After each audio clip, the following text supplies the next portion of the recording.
Bom dia e bem-vindos à teleconferência da WEG sobre os resultados do quarto trimestre de 2020. Por favor, senhor André Rodrigues, pode prosseguir. Bom dia a todos, é um prazer estar com vocês mais uma vez para a teleconferência dos resultados da WEG. Vamos começar com os destaques do trimestre, sendo o primeiro a receita operacional líquida, que cresceu 29,4% em comparação ao quarto trimestre de 2019. A continuidade da melhoria da atividade econômica foi um fator importante para esse resultado, em especial no Brasil, onde a retomada observada desde o terceiro trimestre de 2020 manteve elevada a demanda por nossos produtos e soluções.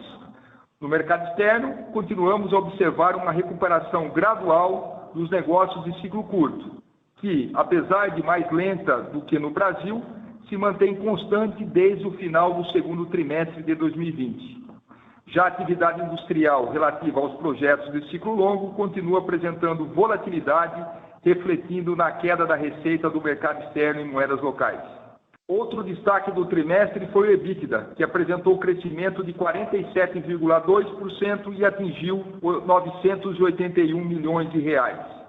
A margem EBITDA cresceu 2,5 pontos percentuais, atingindo 20,1%. Ao longo da apresentação, o André Salgueiro dará mais detalhes sobre esta avaliação. Por fim, tivemos mais um trimestre de evolução do ROIC, como veremos no próximo slide, que apresentou crescimento de 5,3 pontos percentuais em relação ao quarto trimestre de 2019, atingindo 25,5%. A consistência desse indicador nos últimos trimestres é reflexo da melhora do nosso desempenho operacional, demonstrado pela combinação de crescimento da receita e expansão da margem EBITDA, superando os investimentos realizados e uma menor necessidade de capital de giro em 2020. Passo agora a palavra para o André Salgueiro continuar. Bom dia a todos. No slide 5, apresento a evolução das nossas áreas de negócios nos mercados onde atuamos. Começando com os negócios no Brasil, onde a área de equipamentos eletroeletrônicos industriais foi o grande destaque. As vendas de equipamentos de ciclo curto continuam aquecidas, com boa demanda por equipamentos de automação, onde temos conseguido aumentar a nossa presença de mercado, e também em motores elétricos de baixa tensão, em parte associados com a alta procura por nossos produtos nos setores de construção civil e agroindústria. Também mantivemos o ritmo de entregas para projetos de ciclo longo, com destaque para os projetos ligados a papel e celulose, mineração e óleo e gás. Em GTD, tivemos a manutenção da boa performance dos últimos trimestres, com projetos importantes sendo entregues principalmente no negócio de T&D, ligados aos leilões de linhas de transmissão realizados nos últimos anos. O negócio de geração solar distribuída, GD, apresentou outro bom desempenho, contribuindo também positivamente para o trimestre.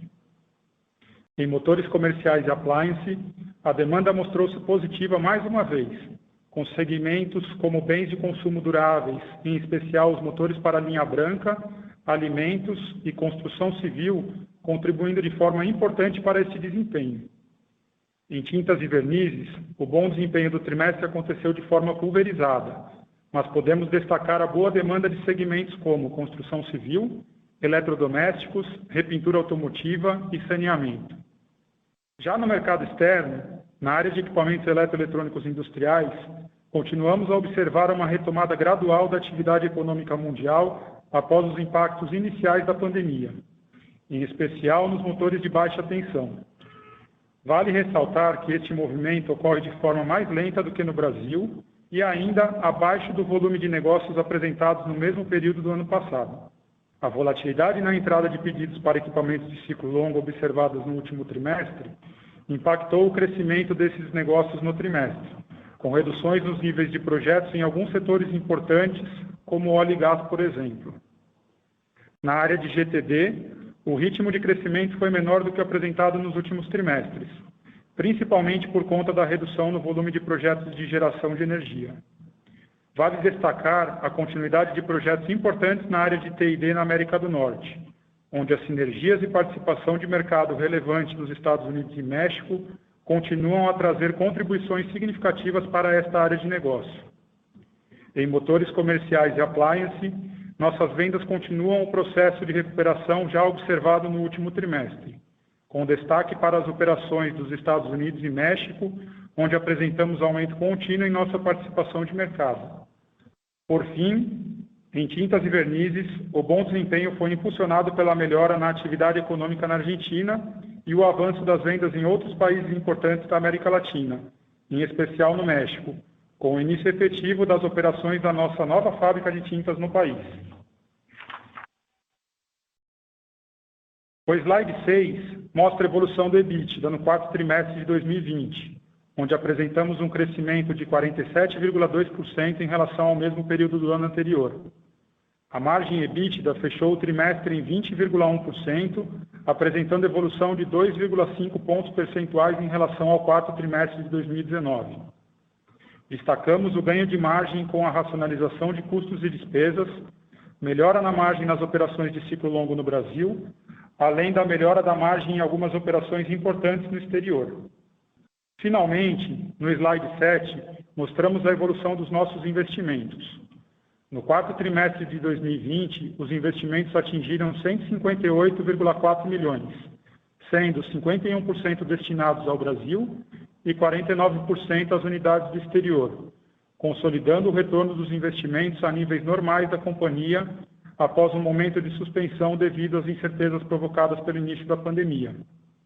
Vale lembrar que nosso sistema de produção é baseado no que chamamos de expansão modular, o qual permite ajustar o CAPEX de acordo com a demanda, maximizando o retorno sobre o capital investido. Com isso, eu finalizo a minha parte e devolvo a palavra ao André. Muito obrigado. E antes de passarmos para a sessão de perguntas e respostas, eu gostaria de reforçar algumas de nossas últimas realizações e comentar também sobre as nossas perspectivas para esse ano. Com relação às realizações, criamos no final do ano passado a nova Diretoria de Sustentabilidade da WEG, uma nova estrutura de governança com o objetivo de centralizar as atividades relacionadas aos temas de ESG. Essa temática sempre foi levada muito a sério na WEG, acreditamos que ela esteja incorporada em nossa cultura, mas em virtude da crescente demanda de diversos stakeholders, decidimos criar a nova estrutura para endereçar o tema de forma estruturada na companhia. Outra conquista relacionada a ESG foi a seleção das nossas ações pela 11ª vez para compor a carteira do Índice de Sustentabilidade ISE da B3. O próximo ponto foi que concluímos no último trimestre de 2020 algumas expansões de capacidades produtivas, incluindo a aquisição da nova fábrica de transformadores em Betim, Minas Gerais, com aprovação sem restrição pelo CAD em outubro do ano passado, e a expansão da fábrica de motorredutores na Áustria. Gostaríamos de destacar também os resultados de 2020, que foram muito acima das expectativas, mesmo em cenário de grandes desafios.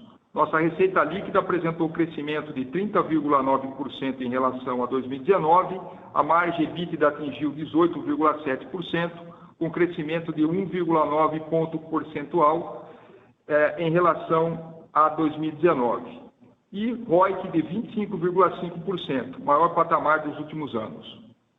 Com relação às perspectivas para 2021, gostaríamos de reforçar que a pandemia ainda gera muitas incertezas sobre o cenário de recuperação econômica mundial. Mas, mesmo nesse cenário, temos expectativa de apresentar mais um ano de crescimento de receita, embora não dos mesmos níveis observados em 2020. As margens operacionais devem continuar saudáveis, mas com possível volatilidade por conta da dinâmica dos negócios da WEG. E, por fim, o CAPEX, que conforme o orçamento de capital proposto, de atingir R$1 bilhão no ano, principalmente em virtude da postergação de projetos importantes previstos inicialmente para 2020 e da necessidade de novos investimentos para suportar os níveis atuais de crescimento da companhia. Encerro aqui a nossa apresentação. Por favor, operadora, podemos seguir para a sessão de perguntas e respostas. Obrigada. Senhoras e senhores, iniciaremos agora a sessão de perguntas e respostas. Para fazer uma pergunta, por favor, digitem *1.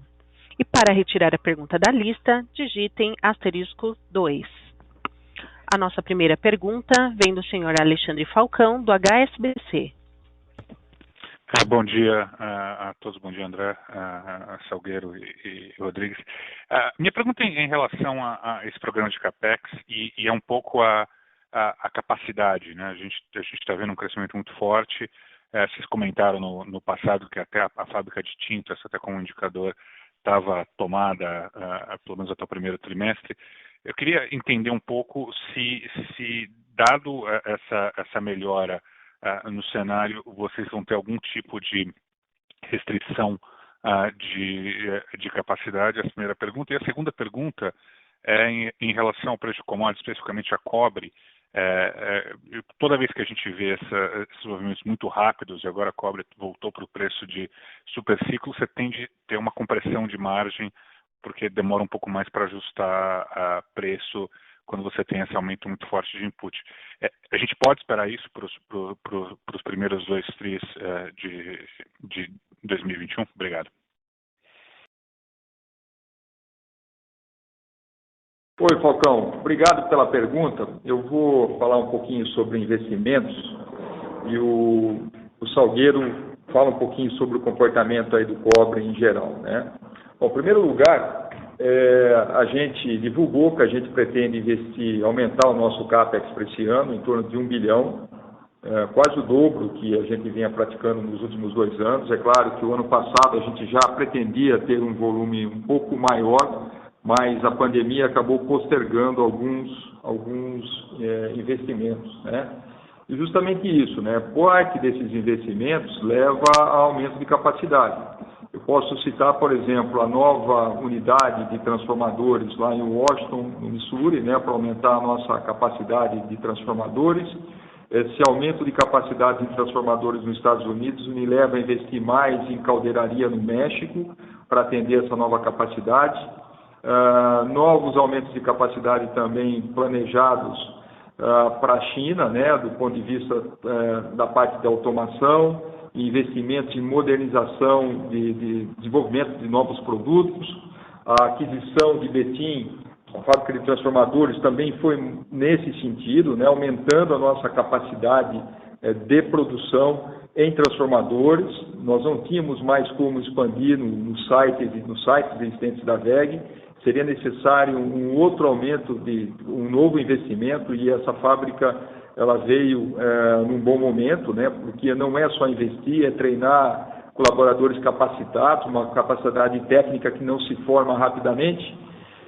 Além disso, né, tem a fábrica da Índia, que leva ao aumento de capacidade. Então, isso são novos investimentos para desgargalamentos e entrar em novos países, né?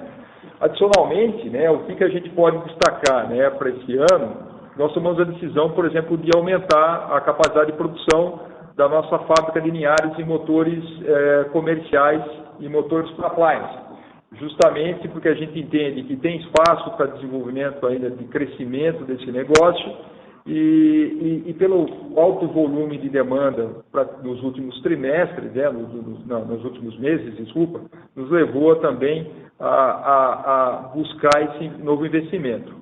Investimento também que leva para modernização e automação de plantas existentes, sempre buscando mais produtividade, e com isso, né, desse 1 bilhão, o que a gente entende que mais ou menos 38% será destinado ao Brasil e 62% destinado fora do Brasil. Com relação à fábrica de tintas, né, nós tomamos também uma decisão de fazer um investimento no México, começar com Greenfield no México, para entrar também no mercado mexicano e também aí, no mercado americano, sobretudo de tintas em pó. Oi, Falcão. Bom dia, André Salgueiro aqui. Obrigado pela pergunta. Eu vou comentar sobre a parte do cobre especificamente, né? O cobre acaba sendo um metal importante aí dentro da nossa estrutura de custo. E aí é sempre bom lembrar, né, que para o cobre a gente tem aquele mecanismo de hedge, que a gente sempre olha para frente até 12 meses e aí faz um hedge escalonado para ter uma certa previsibilidade do preço, né? Então, o preço de mercado a gente vem acompanhando, está subindo, isso a gente não controla, né? Mas a gente tem os mecanismos de hedge para a gente poder suavizar esses impactos aqui na companhia, né? E por que o hedge é importante? porque o hedge nos dá certa previsibilidade de preço e faz com que a gente possa fazer os ajustes necessários na ponta, né, para recompor e repassar isso quando necessário, né. Então, via de regra, isso acaba acontecendo. Então, tentando responder de forma curta a sua pergunta, a gente pode ter alguns impactos pontuais, sim, de curto prazo, mas a gente tende a repassar isso no médio e longo prazo, né. Então, a gente aqui no Brasil acaba fazendo recomposição de preço, né. O ano passado mesmo a gente teve um aumento não só do cobre, mas de uma série de matérias-primas, principalmente por conta do câmbio, e a gente fez 2 reajustes de preço ao longo do ano, em alguns negócios até mais do que isso, né, 3. Então a gente consegue fazer esse tipo de ajuste. No mercado externo, é um pouco mais difícil, né? Normalmente a gente espera um pouco até os principais players do mercado começar esse movimento, então ele não é tão constante como aqui no Brasil, mas muitas vezes o câmbio acaba offsetando parte desse impacto, né? Então é mais ou menos dessa forma que a gente vê, e uma outra coisa que a gente sempre pontua, que eu acho que é relevante aqui, né, interessante, é que preço de cobre, de metais subindo, alto, significa que o mercado na ponta está demandando e significa que a gente vai ver investimento em mineração em segmentos importantes para a VEG, então pode ser que a gente tenha a oportunidade de vender mais os nossos equipamentos na ponta, né? Então a gente gosta desse cenário de preços de commodities subindo. Tá ótimo, muito obrigado. A nossa próxima pergunta vem do senhor Lux Marchiori, da BTG Pactual. Oi, pessoal, bom dia, obrigado pelo call, Rodrigues e Salgueiro. 2 questões do meu lado. A primeira, sobre o produto de ciclo curto.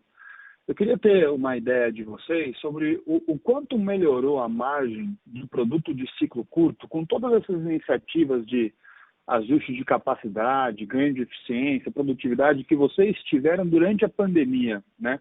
Porque a gente sempre entendeu que o produto de ciclo curto tem, né, ou tivesse margem menor que a de ciclo longo, e conforme a gente esperasse ver a retomada do ciclo curto, a gente deveria esperar também de certa forma, uma acomodação na margem. E não foi isso que aconteceu, né? Nem no terceiro, nem no quarto tri. Então, eu queria entender se, de fato, o produto de ciclo curto ele mudou de patamar de margem, né? Até para entender como é que se comporta a margem no próximo ano. Essa é a primeira pergunta.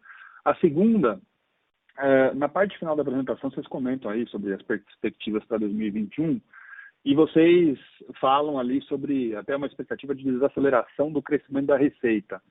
E eu queria entender que nuvens, talvez, eventualmente, de desaceleração que vocês estão vendo para frente, dado que eu imagino que é um ano de super ciclo de commodities, né, como já foi falado, eventualmente são setores que são super intensos em consumo de motores, então deveria até acelerar o consumo. O ciclo curto também recuperando deveria também aumentar o crescimento de receita. Então eu queria entender o que vocês estão vendo eventualmente aí de desaceleração no radar, só para a gente monitorar também. Eu sei que tem câmbio, é uma parte relevante, mas só para entender que dinâmica vocês estão vendo que está puxando essa desaceleração de crescimento de receita. São esses 2 pontos aí, pessoal. Obrigado. Oi, Lucas. Bom dia. Obrigado pela pergunta. O Salgueiro aqui. Vou responder a parte da margem aqui do ciclo curto, depois o André comenta um pouco das perspectivas ali de crescimento para 2021. Com relação à margem, a gente tem até um slide na apresentação ali institucional, né, que é o slide 12, que a gente mostra a dinâmica de margem dos equipamentos de ciclo curto versus de ciclo longo, né, e aí a gente tenta deixar claro ali no slide que a variação da margem dos equipamentos de ciclo curto, ela é pequena, né, ela tem uma variação pequena, independentemente do ciclo, se é um ciclo que a gente tem boa demanda ou um ciclo que a gente tem baixa demanda. Então, dito isso, a gente teve algumas melhoras, assim, olhando para o consolidado das operações nas margens de ciclo curto, mas elas não são tão relevantes como a melhora da que a gente vê na margem nas operações de ciclo longo e também algumas operações no exterior, né? Aqui talvez no exterior a gente possa afirmar sim que ciclo curto está melhorando também, mas aí por razões aí de eficiência, né? Então esse é o primeiro aspecto. Fora isso, a gente teve o impacto de algumas matérias-primas subindo, como a gente falou, né, o ano passado. Então, você tem impacto de câmbio, que a gente vai repassando isso. Você pode ter algum descasamento ali no curto prazo, mas, de forma geral, isso acaba sendo recomposto. Então, assim, as margens de ciclo curto no Brasil melhoraram, mas dentro de um nível de patamar ali não muito significativo. No mercado externo, sim, aí a gente pode dizer que as margens de ciclo curto vêm melhorando, mas por um exercício mais de médio e longo prazo que a gente vem fazendo aí para trazer as operações do exterior a margens mais próximas das operações aqui no Brasil. E acho que só para concluir, sempre interessante lembrar, né, o nosso programa, o WMS, que é o programa, o Manufacturing Execution System, que a gente usa aqui, né, internamente, para ter sempre processos mais eficientes e para a gente conseguir ganhos de produtividade. Então, esse é um trabalho contínuo que a gente faz todos os anos e isso vai trazendo resultado no médio e longo prazo. Oi, Lucas, obrigado pela tua pergunta. Eu vou talvez me alongar um pouco na resposta, porque a gente já passa um panorama completo de perspectiva de crescimento para o próximo ano, não só de ciclo curto, mas ciclo longo. Porque a empresa é muito complexa, né, e tem dinâmicas diferentes, aí, segmentos e os mercados também, né. O que eu posso dizer, com base na visibilidade que a gente tem agora no começo desse ano, né, e com ainda a situação que a gente está enfrentando aí de mercado atípica devido à Covid, né, em produtos de ciclo curto, por exemplo, né, de recuperação em ambos os mercados, né, após a recuperação que ocorreu no terceiro trimestre de 2020, que foi mais acentuada no Brasil, né, ainda é impossível de prever se essa continuidade de crescimento se ela vai ser sustentável ou não. Por isso que a gente teve todo o cuidado de dizer, olha, a companhia tem sim expectativa de continuar crescendo, mas talvez aí não no patamar, é muito difícil, né, chegar no patamar dos 31% praticado em 2020, sobretudo porque teve um impacto de desvalorização nesse meio do caminho, né.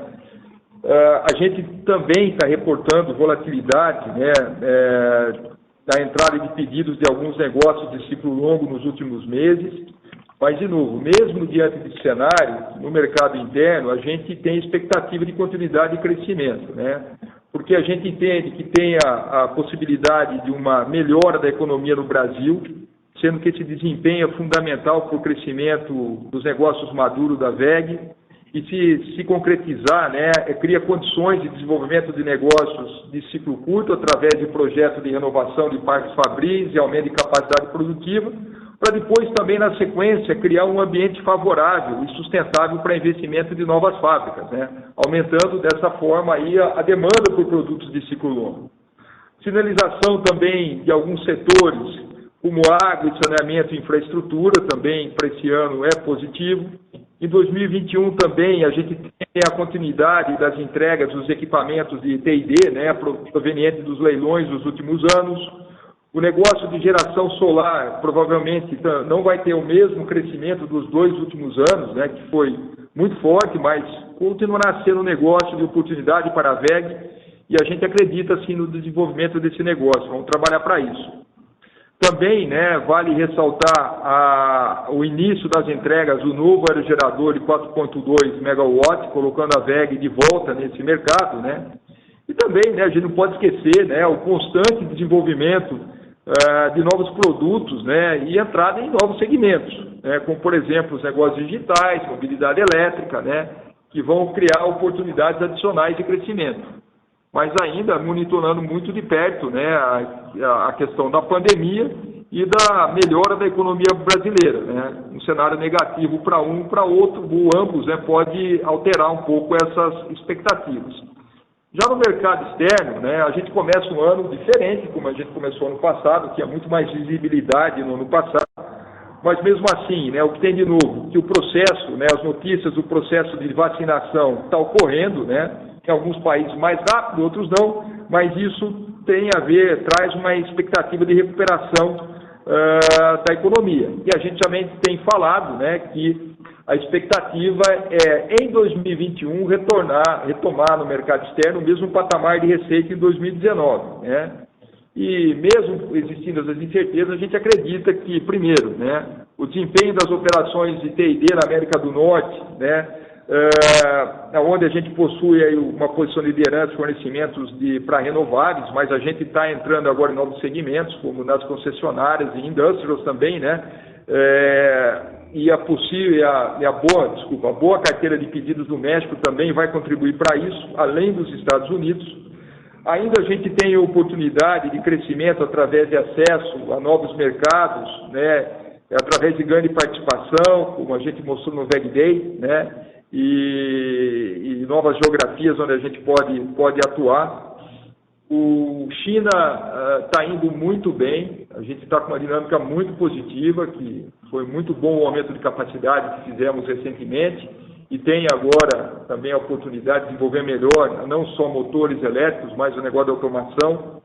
Né? A unidade de motores de baixa tensão na Índia também traz oportunidades de crescimento, e a oportunidade de desenvolvimento de segmentos como água e saneamento, né, que trouxe boas oportunidades em 2020, e monitorar de perto aí, né, o que vai acontecer com a ligagem e mineração. Mineração, o ano passado, já começou a recuperar. Então, tudo isso, né, quando a gente coloca isso junto, né, sim, a VEG acredita que pode crescer, sim, esse ano, mas é difícil ter o mesmo patamar de crescimento de 2020. Perfeito. Não, agora ficou claro, André. Obrigado aí pela resposta, André Rodrigues, e obrigado, pessoal. Bom dia. Nossa próxima pergunta vem do senhor Regis Cardoso, do Credit Suisse. Bom dia, obrigado, André. Parabéns pelo resultado. Tem dois tópicos, acho que eu queria tocar. Um deles é sobre a sustentabilidade dos níveis atuais de retorno e entender se tem algum fator que a gente tem que ter em mente. E o outro é sobre o crescimento do negócio de renováveis. Então, no primeiro tema da sustentabilidade dos retornos, eu entendo que o ano 2020 foi ajudado por uma combinação de uma base de capital investido que estava marcado em reais, que teve pouco capex ao longo do ano e que se beneficiou de uma receita em grande parte dolarizada, mesmo nos produtos domésticos, né? Que tem alguma influência do repasse, inclusive, das matérias-primas e da competição. Queria entender, enfim, na tua visão, se isso está certo, se faz sentido imaginar que o ROIC deveria cair para os anos seguintes, e se vocês têm uma expectativa, assim, quer dizer, ele cai, mas ele continua ainda acima do nível que tinha em 2019. Então, tem essa questão do ROIC, eu não sei se junto dela tem outras discussões, por exemplo, um possível hiato no ciclo longo em função do período de pandemia, que me parece um risco um pouco mais mitigado nessa altura do campeonato, ou se teve ainda algum efeito pontual pelo lado do resultado operacional mesmo, né? Em função do câmbio ou de algum efeito pontual. Então tem essa questão sobre a sustentabilidade do ROI, a segunda sobre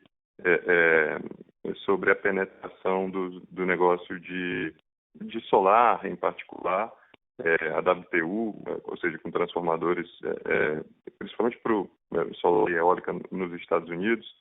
Se vocês podem abrir, ou quanto que isso já representa hoje do resultado, me parece que ele tem um crescimento bem acima, ou parece ter um crescimento acima do consolidado. Não sei quanto você pode compartilhar de qual foi o crescimento dessa linha de negócio particular e se ele continua a crescer acima para frente. Obrigado. Olá, Regis. Obrigado pela pergunta, né? Vamos tentar responder, foi bem longa para a gente pegar todos os pontos. Vamos começar com a questão do ROIC, então, né? Um pouco da preocupação de quais são os fatores que contribuíram para esse desempenho em 2020 e se ele é sustentável, né? Bom, 2020 foi a combinação do crescimento de receita com expansão de margem que suportou o crescimento aí a apresentar nos últimos trimestres, né? Também a gente tem que destacar a estratégia de investimentos em novos negócios com retornos atraentes, também se mostrou importante, né? E uma menor necessidade de capital de giro no período e a queda dos investimentos. Então, a gente tem uma expectativa que esse retorno ele pode reduzir comparado com o que foi durante o ano de 2021, mas ele tem condições, sim, de se manter num patamar bem atraente, né? Porque a gente acha que do ponto de vista, né, das ações que nós desenvolvemos, continuidade de melhoria de resultado, da retomada, sobretudo do mercado externo, vai ajudar nesse processo, né? Outra coisa, né, que eu posso destacar é que em 2021 também não tem muitos dos ganhos, né, que impactaram positivamente a margem, né, como as reduções de jornada de trabalho, né, reduções de viagem ainda vão continuar. Isso impactou positivamente e pode ter sim um impacto reduzindo um pouco essa questão do ROIC. Depois, acho que você comentou na tua pergunta também sobre um possível gap aí da carteira de ciclo longo, né? Voltando para o que a gente tem atualizado sempre vocês, né? É que ciclo longo a gente tem que fazer uma boa divisão na VEG, né? E eu acho que eu vou aproveitar a tua pergunta também, né? Pelo fato da gente estar envolvido em diversos negócios, né? Envolvido com características de particulares, né? Como é que funciona um pouco essa dinâmica nos diferentes negócios? Aí para voltar para a tua pergunta, né? Quando a gente fala em projetos de geração eólica, a gente possui um backlog longo, né, que pode ser de 2, 3 ou mesmo 4 anos, né, nessa categoria de produtos. Quando a gente vai para os negócios de T&D, esse período pode chegar de 1 ano a 3 anos, dependendo dos contratos e prazos estabelecidos, né. O negócio de geração hidroelétrica, com prazo de 1 a 2 anos. Fazenda solar possui prazos tipicamente menores, né, que pode chegar aí até menos de 1 ano ou até 1 ano, né? E projetos industriais pode chegar, tem prazos aí de 6 meses a 1 ano, né? Então, dada essa dinâmica e o momento positivo que nós estávamos vivendo no início da pandemia, a gente encerrou 2020 e a gente entrou em 2021 com boas perspectivas de receita, né? A base de comparação também tem que ser levada em consideração, né?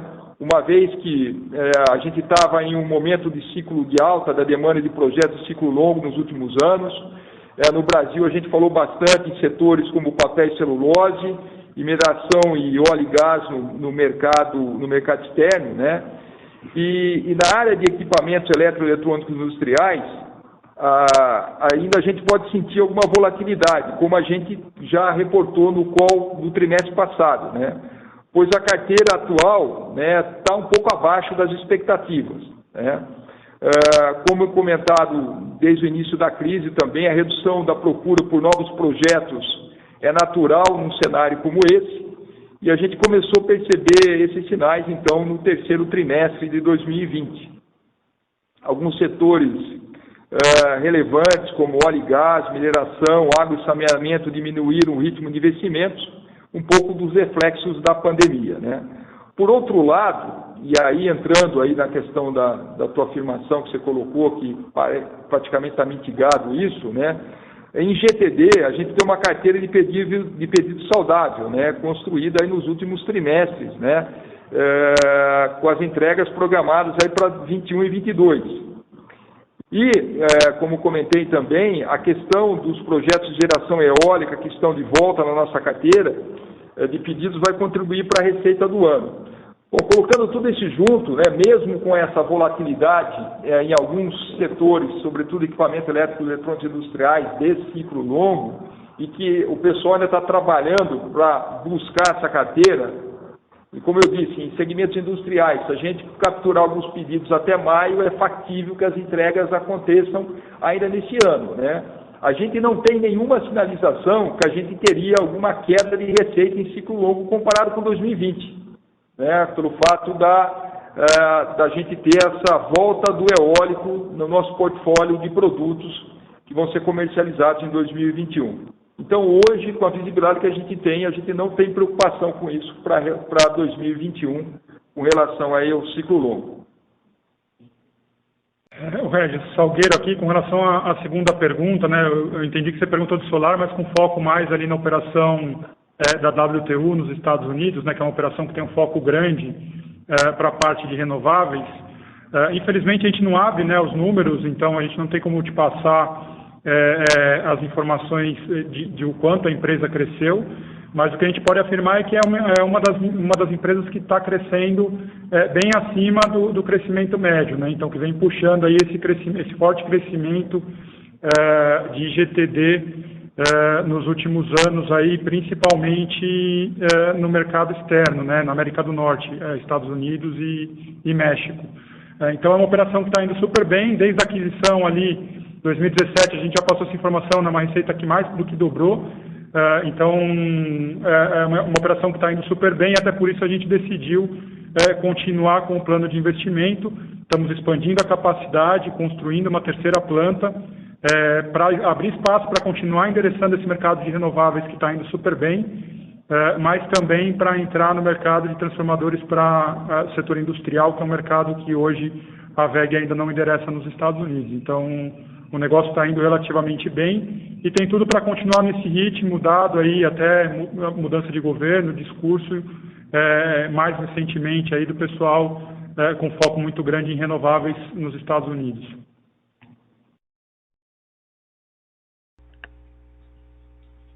A nossa próxima pergunta vem do senhor Vitor Mizusaki, do Bradesco BBI. Oi, bom dia, parabéns pelos resultados. André, até fazendo a minha primeira pergunta, um follow-up com o teu comentário agora no final, com relação aos Estados Unidos, né? Estados Unidos voltando agora para o Acordo de Paris, e provavelmente a gente deve ver uma aceleração de investimento em renováveis, né? Vocês acham que, de alguma forma, né, a WEG vai ter que mudar alguma forma de atuação nesse mercado para, de repente, capturar uma market share maior no América do Norte? E a segunda pergunta, um pouco sobre energia eólica, né? Agora a gente vê no Senado o marco regulatório para energia eólica offshore voltando a avançar. No caso de vocês, né, tem que ter alguma mudança de tecnologia para vocês estarem bem posicionados nesse mercado ou não? Obrigado. Oi, Vitor, bom dia. Obrigado pela pergunta. Eu vou começar aqui com a parte de renováveis nos Estados Unidos, depois o André pega a segunda pergunta aqui. Na verdade, assim, só para esclarecer, né, o posicionamento hoje da WEG em renováveis nos Estados Unidos está muito centralizado na parte de T&D, né, nos transformadores e subestações, onde a WEG é líder desse mercado nos Estados Unidos, né. Então, a gente tem vendido algumas soluções, tanto para parques de geração eólica, quanto para parques de geração solar, e são negócios que vêm crescendo bastante, aí, consideravelmente, nos últimos anos, né. Acho que o discurso do novo governo ele é bastante positivo nesse sentido, então, no sentido de continuar os investimentos, né, até a volta aí para o Acordo de Paris sinaliza isso. Mas uma coisa acho que interessante é que os Estados Unidos ele já vem investindo bastante em renováveis nos últimos anos, né? A última vez que eu olhei, a estimativa de adição de eólica nos Estados Unidos do ano passado foi algo próximo a 20 gigas de energia, né? Que é um número bem forte. Então, o país já vinha investindo e a tendência é que isso continue.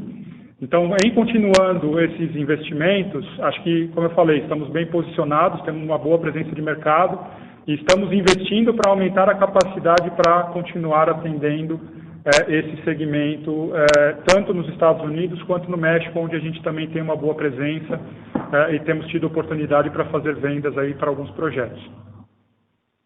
E, Vitor, o André Rodrigues falando agora, né, atualizando um pouquinho sobre a questão da eólica, né, antes de ir para a questão de mudança de tecnologia, né, então, 2021... a gente tem um contrato lá que a gente divulgou com a Aliança Energia, né, que vai trazer receita, boa parte desse contrato em 2021 e o restante até 2022.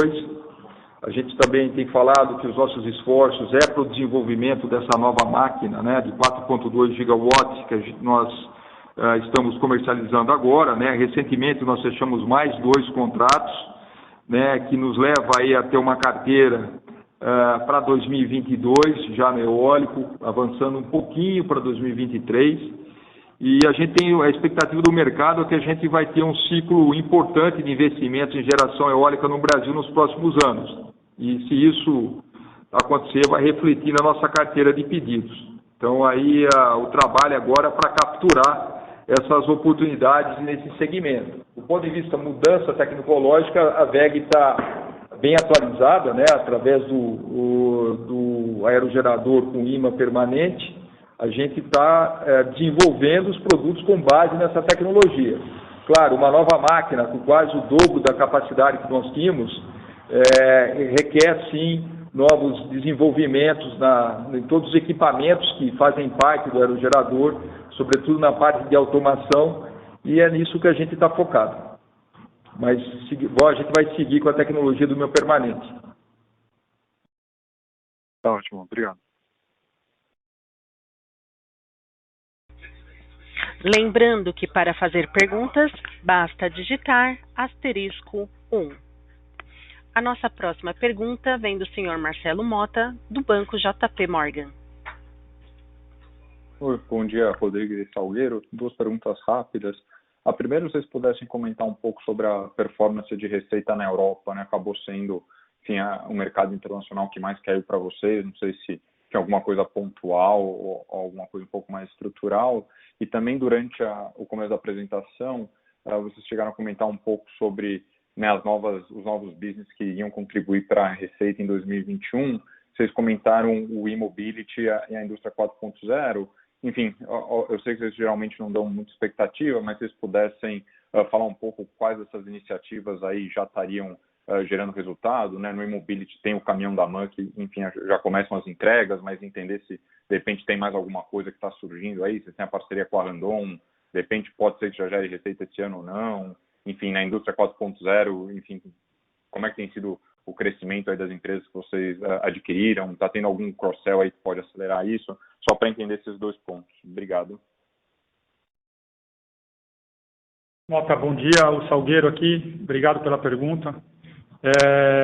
Com relação às vendas da Europa, acho que o primeiro ponto importante é que o 4º trimestre do ano passado, de 2019, já tinha sido um trimestre bem forte, né, que foi o trimestre que a gente começou, além do negócio normal, a reconhecer alguns projetos importantes, né, o mesmo projeto da refinaria de Oman, alguns OEMs, eles estão ali na Europa, então parte dessas vendas acaba fluindo por ali, né. E esse nível de receita para os projetos, ele veio forte, né, ao longo dos primeiros 3 trimestres, digamos assim, de 2020. No 3º trimestre, a gente começou a ver uma desaceleração das entregas de ciclo longo, né? A gente chegou a pontuar alguma coisa mais na entrada de pedidos, né? Ainda não refletindo muito em receita no 3º trimestre. E a gente começou a ver agora no 4º trimestre uma redução maior, e aí já afetando a receita desses projetos de ciclo longo, né? Tanto na parte de óleo e gás, alguma coisa na parte de água e saneamento também. É sempre bom lembrar, né, que alguns OEMs importantes que atendem esses mercados e até EPCistas, né, que são as empresas de engenharia, estão localizados na Europa, em países como a Espanha, Itália, Alemanha e Reino Unido. Então, a redução desses projetos, e aí isso é um reflexo lá do começo da pandemia em março, né, acaba começando a impactar os projetos mais agora na frente, afetou a demanda ali por equipamentos de ciclo longo, né? Então, acho que o principal fator foi essa redução nas entregas de equipamentos de ciclo longo.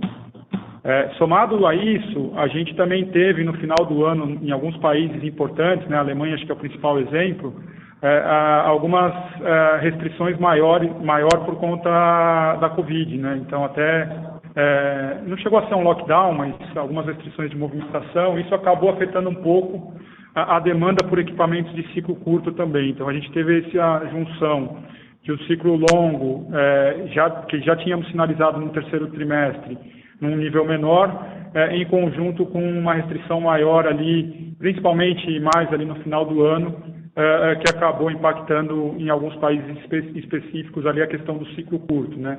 Tirando esse impacto pontual de ciclo curto ali no final do ano, o ciclo curto é aquilo que a gente vem falando, né? Ele vem numa retomada constante desde o pior momento da crise, lá em abril e maio. Ainda não chegamos nos níveis pré-pandemia, então tem ainda um espaço para a gente recuperar, mas a gente tem expectativa que isso vai acontecer agora ao longo de 2021. Em relação à segunda pergunta, Mota, é o seguinte, né? Sobre a questão de mobilidade elétrica, o que a gente tem de concreto, né? A parceria com a MAN Volkswagen, né? Que o cronograma da parceria do concurso do e-delivery, que é o produto, né? Que foi desenvolvido junto com a VEG, tem previsão da entrega dos primeiros caminhões por parte da Volkswagen agora no segundo trimestre de 21. Então, isso é que a gente tem de concreto como informação. E outras parcerias que a gente está desenvolvendo, a gente não tem autorização por parte do cliente para fazer essa divulgação, né? Mas aqui a gente tem um negócio também das estações de recarga, né? Esse sim é um negócio que está avançando bem também. A gente está conseguindo replicar projetos de parcerias públicas em alguns locais no Brasil, além de atender a demanda privada. A gente desenvolveu novas estações de recarga, e isso é um negócio que vai criar boas oportunidades para a WEG também no futuro. Os negócios digitais, qualquer situação que a gente se encontra, né, o processo dos negócios digitais dentro da companhia é uma jornada, né, que nós estamos construindo aí depois das aquisições, passo a passo, né, na combinação das tecnologias que nós adquirimos. O exemplo que eu dei no call passado de 3 produtos, o Motor Fleet Management, o WEG Smart Machine e o Energy Management, foram criações, né, dessas parcerias e entre a combinação entre as tecnologias das empresas, né. É uma jornada também que ela vem para ser complementar aos produtos e soluções tradicionais da WEG. A gente sempre disse que são soluções adjacentes ao nosso portfólio, né. E uma coisa importante, né, que a gente tem que dizer também é que a gente está no início dessa jornada. O que acontece, né? A base de comparação sempre é muito pequena. Então, nós estamos tendo, sim, crescimentos expressivos, né, mês a mês, através dessas combinações, né, desses novos negócios, mas com uma base muito pequena.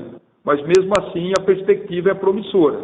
Promissora como, por exemplo, né, a informação do Open Lab com a da WEG, a V2Com, que foi uma das empresas adquiridas, né, e quando a gente adquiriu a V2Com no início do ano, no final de 2019, né, a gente sabia muito bem por quê, porque a gente sabia que a V2Com tinha tecnologia que ia ser usada para desenvolver produtos no 5G, né, e aí teve esse projeto piloto que nós divulgamos também, né, que estamos realizando, viabilizado aí pelo acordo da cooperação técnica assinado em novembro do ano passado, em parceria com a Agência Brasileira de Desenvolvimento Industrial, a BID, e a Agência Nacional de Telecomunicações, a Anatel, né, com o objetivo de testar a aplicação da tecnologia 5G em redes privadas para a industrial, né.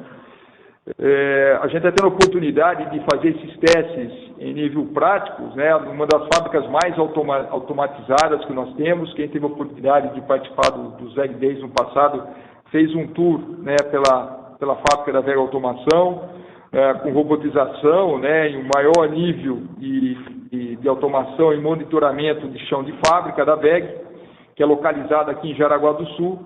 E a gente vai ser possível avaliar o desempenho desse ambiente real de produção, da convivência dos nossos dispositivos e antenas com a tecnologia 5G.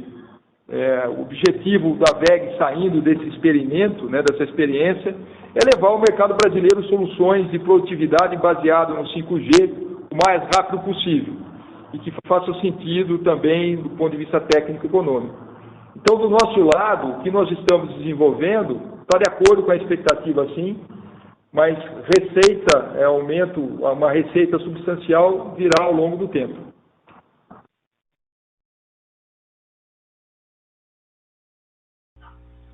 A nossa próxima pergunta vem do senhor Rogério Araújo, da UBS. Olá, bom dia, André. Bom dia, Salgueiro. Parabéns aí pelos resultados. 2 aqui da minha parte. A primeira delas, eu queria saber se tem algum segmento de vocês que está tendo disruptura de fornecedor ou teve em algum momento em 2020, né? E quais são as divisões aí que a produção está engargalada, né? Que você estaria vendendo mais se você tivesse uma capacidade maior já hoje. Se puder falar até por relevância aí quais são aquelas com mais gargalos, né? E eu queria também entender um pouco da dinâmica da carteira de pedido de longo ciclo. A gente está no upcycle de commodity, até o Salgueiro falou que vocês gostam desse ambiente de commodity com preço alto, né? Eu queria entender duas coisas, né? Eu imagino que agora pelo Covid está tendo uma fraqueza aí da entrada da carteira, mas ao mesmo tempo você tem um ambiente em que isso em algum momento vai ficar favorável, né? Então, qual que é o lag de tempo, geralmente, entre aumento de preço de commodity, quando começa a entrar esses pedidos na carteira de vocês? Como é que a gente pode imaginar a carteira de ciclo longo lá fora se comportando, né? Ela vai ter uma fraqueza e depois ela vai ficar forte, né? Qual a expectativa de timing disso acontecer? São essas. Muito obrigado. Bom, Rogério, a primeira pergunta, né? Acho que durante 2020 a gente teve muitos desafios com cadeia de suprimentos em diversos negócios, né? E de acordo com a evolução da pandemia, nós enfrentamos aí uma situação diferente. Quando começou a pandemia, uma preocupação muito forte era com relação aos painéis solares. O negócio solar, a gente tinha expectativa que ia ser um bom ano e nós não gostaríamos de ter uma quebra na cadeia de suprimentos. A gente se preparou para isso. E, nesse caso, nós não sentimos, né, nenhum impacto, um pouco porque o comportamento um pouco pessimista que nós estávamos pressentindo não aconteceu e a gente se preparou para isso. Nós fomos obrigados a buscar soluções alternativas, né, para se proteger em alguns componentes, né, de desenvolvimento de componentes que são importados e desenvolver no Brasil, como alguns rolamentos, e a gente conseguiu também se sair muito bem com isso. E no momento que parecia que as coisas estavam indo um pouco mais à normalidade, né, nós estamos encontrando novos desafios nesse início do ano e mais um pouco do final do ano passado. Até o momento, nós não chegamos em nenhum momento de ruptura. Mas a realidade é que vocês estão acompanhando todo o tráfego internacional aí, que envolve China, navios, está um pouco complicado, o preço dos fretes aumentaram. Tem falta de componentes no mercado, né, em algumas matérias-primas. Por exemplo, componentes eletrônicos, a China é um grande fabricante, a indústria automotiva está divulgando isso constantemente, com alguns atrasos de produção por falta desses componentes. O que nós fizemos, nós nos preparamos, nós aumentamos nossos estoques no final do ano desses componentes e hoje a gente não está em nenhuma situação de disruptura. O que está chegando com atraso, isso sim, mas nós construímos um nível de estoque que nos permite operar sem comprometer as entregas com os clientes. Né? Mesma coisa com aço, nós reforçamos alguns estoques de algumas importações que nós realizamos para não estar sofrendo nenhum impacto no começo desse ano. Claro que também na parte de tintas, a indústria petroquímica, ela sofre um pouco com isso, né? E com a falta de algumas matérias-primas do setor, mas em nenhum momento a gente chegou a ter um problema mais sério. A gente conseguiu até o momento a nos adequar a essa realidade sem comprometer as entregas com os clientes e atender os pedidos que estão chegando. Oi, Rogério, o Salgueiro aqui. Com relação à pergunta da carteira de ciclo longo, é difícil dar uma resposta exata, porque acho que a gente está vivendo uma situação um pouco atípica, né? E qual que é essa situação? A gente vinha num processo de ciclo longo indo bem, e aí aqui o foco da resposta é na parte industrial, né? Como o André comentou já anteriormente, na parte de GTD a gente tem uma carteira relativamente saudável. Então, nossa preocupação maior é na parte industrial. A indústria ela vinha num processo de recuperação, e aí a gente teve a pandemia, e natural nesse processo, pós-pandemia, o pessoal segurar um pouco as decisões de investimento, um pouco do reflexo que a gente está vendo agora, mas tinha muito projeto para acontecer. Então a gente imagina que uma eventual retomada ela pode acontecer de uma forma relativamente rápida, né? O André comentou antes que um projeto industrial ele tem normalmente um lead time ali de 6 a 8 meses entre a gente conseguir o pedido, produzir e entregar os equipamentos. Então, assim, na ponta a gente ainda não está vendo a melhora na entrada de pedido na parte industrial. O que o pessoal do time comercial tem reportado para a gente foi um aumento recente no nível de cotação, que é uma primeira sinalização, né? Primeiro aumenta o nível de cotação, para depois a gente começar a gerar pedido, para depois a gente aumentar a carteira, começar a produzir e fazer as entregas, né? Então, tem a expectativa que isso pode acontecer ao longo do ano, mas não é nada que a gente tenha refletido nos nossos números, né? Só lembrando que acho que a gente sempre pontuou aqui que a parte de mineração não sofreu tanto, né? A gente continuou tendo projetos de mineração mesmo durante a crise, então esse segmento continuou relativamente bem. A gente tem os outros segmentos, como papel e celulose, óleo e gás, água e saneamento, que a gente sim sentiu algum efeito e que eventualmente eles podem voltar, eles podem retomar agora ao longo de 2021. Perfeito, está bem claro. Obrigado, André. Obrigado, Salgueiro. Encerramos, neste momento, a sessão de perguntas e respostas. Gostaria de passar a palavra ao senhor André Rodrigues para as considerações finais. Por favor, senhor André, pode prosseguir. Olá, mais uma vez, muito obrigado pela participação na nossa teleconferência. Desejo um ótimo final, quase fim de semana a todos, e até a nossa próxima conferência dos resultados do primeiro trimestre de 2021. Um abraço.